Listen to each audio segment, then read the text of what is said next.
Hi everybody, it's James Hammond Forever House. I wanted to introduce you to the idea of Repair Cafe. If you don't know about Repair Cafe, run by Ridge Meadows Recycling Society here in Maple Ridge. Today we're at the library. What you do is you bring your stuff that's broken and you come and see Joanne and Terry here and you say, I need to fix this. And they say, okay, we'll find someone to fix it for you. So, for example, we've got some animatronic Christmas decorations that somebody's getting fixed. That's a waffle maker. There's a laptop over there getting fixed. We have jewelry. We have people who know how to fix jewelry.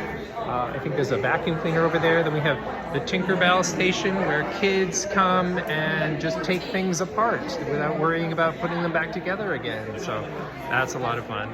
We have sewers. Sewers are really in demand. Look, oh, they're darning socks.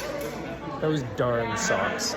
So if you don't know about Repair Cafes, they're every month. So if you've got something that breaks, you can go, well, I'll put that aside because there's a Repair Cafe coming up in Maple Ridge pretty soon. All right, see you next time.